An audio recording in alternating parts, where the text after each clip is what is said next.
Welcome back to Molding the World, the show where we take the plasticine of global events and squash it until it looks like something we can actually tolerate.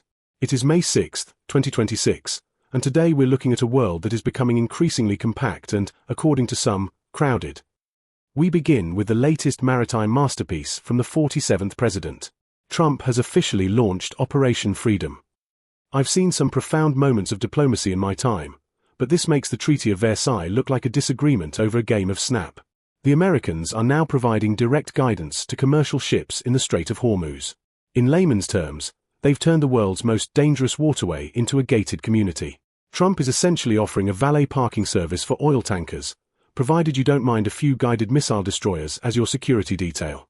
He calls it a humanitarian gesture, which is a bit like a shark offering to escort a seal to the beach to make sure it doesn't get wet. And what is Britain's contribution to this grand maritime ballet? Well, we've decided to go for the minimalist look.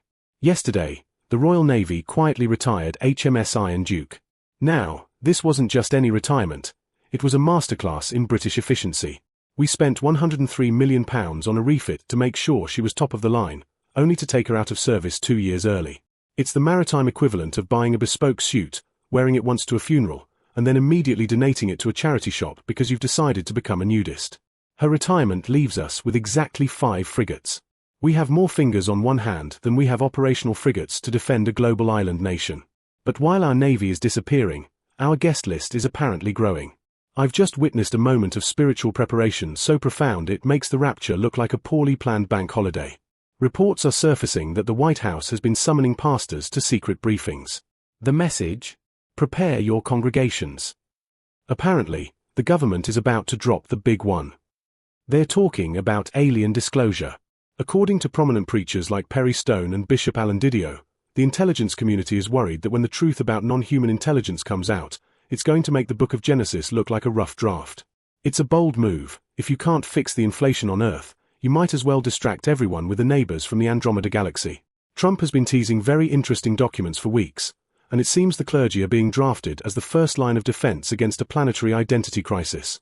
One can only imagine the Sunday service. Today's hymn is All Creatures Great and Small, with a special guest appearance by a gentleman from the Boötes Void who's very confused about our interest in bread and wine. Of course, if you are planning to flee the planet to avoid the awkwardness of meeting a Martian, I have some rather grounding news.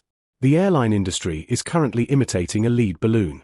Spirit Airlines has officially folded its wings, and there are currently 8 major airlines that are reportedly falling apart. The government has even given them permission to cull their flights to save fuel. So, if you've booked a trip to Malaga, don't be surprised if your flight is merged with a flight to Manchester and you end up being dropped off somewhere in the middle of the Bay of Biscay with a parachute and a map. In fact, considering the state of the aviation industry, you might be better off asking the aliens for a lift. Their propulsion systems are reportedly carbon neutral, they never lose your luggage, and let's be honest, an intergalactic tractor beam is still more reliable than the 815 from Gatwick.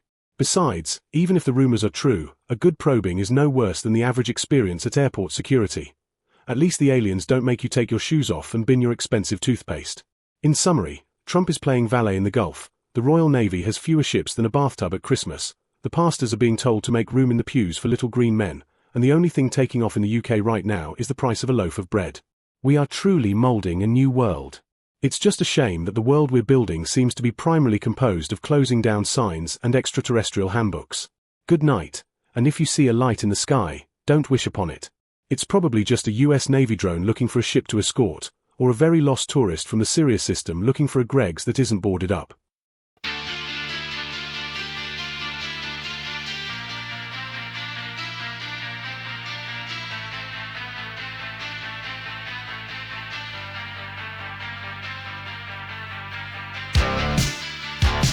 The directive came from the top in February, a tactical dump of the files that we bury. Sign the NDA, log into the site.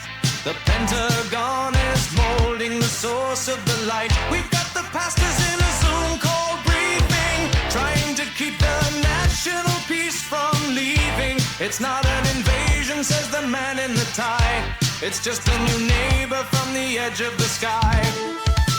Disclosure is trending on the dark of a mandated message from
talk. Take